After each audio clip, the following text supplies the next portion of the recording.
نحمده ونصلي على رسوله الكريم اما بعد اعوذ بالله من الشيطان الرجيم بسم الله الرحمن الرحيم قل اللهم مالك الملك تؤتي الملك من تشاء وتنزع الملك ممن تشاء وتعز من تشاء وتذل من تشاء بيدك الخير انك على كل شيء قدير۔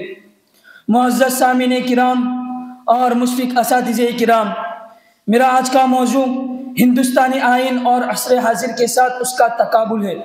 امید ہے کہ آپ بغور سماعت فرمائیں گے۔ ملک ہندوستان عالمی طور پر ایک ایسا عظیم ملک ہے جہاں مختلف اور قسم قسم کے مذاہب اور ان کے ماننے والے کثیر تعداد میں پائے جاتے ہیں، جس کی وجہ سے آج ہندوستان کی سرزمین سرسبز و شاداب ہے۔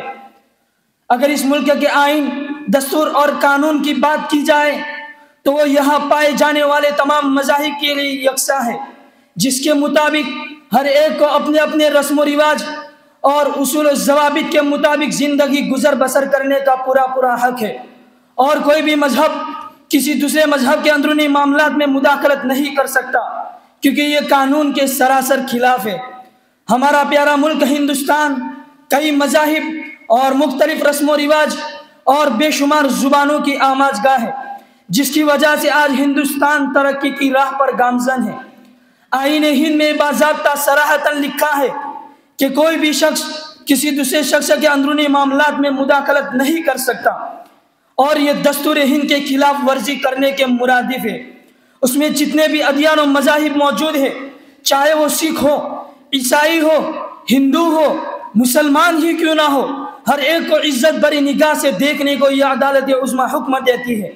اسی لیے تو اس ملک کو ڈیموکریٹ اور سیکولر مانا جاتا ہے، اور جب اس ملک کو ڈیموکریٹ اور سیکولر مانا گیا تو کسی بھی مذہب کو کسی دوسرے مذہب کے خلاف پروپیگنڈے کرنے اور سازشیں رچنے کی اجازت نہیں۔ یہ ہے ہمارا پیارا ملک ہندوستان اور اس کے قوانین۔ اور جبکہ ہندوستانی آئین اس بات کی تلقین کرتا ہے کہ تمام باشندگان ہند امن و سکون کے ساتھ رہے، عدل و مساوات قائم رہے، ظلم و تشدد کو روکا جائے، بھائی چارگی کو برقرار رکھا جائے، اور ذات پات سے پرے رہ کر سب آزادی کے ساتھ رہے، اور اس ملک کی فلاح و بہبودی کے خاطر سب مل جل کر کام کرے، کیونکہ یہ آئین ہم سب کے حق میں کارآمد اور مفید ہے۔ ہر ہندوستانی کے نزدیک یہ بات مسلم ہے کہ یہ آئین ہمیں حقوق فراہم کرتے ہیں، تو دوسری طرف یہ بات بھی آیا ہے کہ اس کے محافظین نے حد درجہ کمی و کوتاہی سے کام لیا ہے، بلکہ ہندوستانی آئین کے ساتھ کھلواڑ کر کے اس کا مذاق اڑایا جا رہا ہے۔ جب بھی کوئی حادثہ پیش آتا ہے تو اسے مذہب کے ساتھ جوڑ کر نفرت کی آگ بھڑکائی جاتی ہے۔ نتیجہ یہ ہوتا ہے کہ ظالم اس دھرتی پر دندناتے پھرتے ہیں اور مظلوم عدالت کی چوکھٹ پر کھڑے ہی رہ جاتے ہیں۔ یہی وہ چیزیں ہیں جو ہندوستانی آئین کو پامال کر دیتی ہے۔ پھر احتجاجات سے سڑکیں بھر آتی ہے اور ہر طرف افراتفری کا ماحول نظر آتا ہے، اور انصاف تو ملنے سے رہا۔ یہ ملک کئی لوگوں کی قربانیوں کے بعد آزادی کی سانس لے رہا ہے۔ اس بات سے ہرگز کسی کو انکار نہیں کہ اس ملک کی آب و ہوا کو خوشگوار بنانے کے لیے ہر ایک نے کندھے سے کندھا ملایا ہے، لیکن کون نہیں جانتا کہ اس میں مسلمانوں کا رول اور حصہ کتنا ہے۔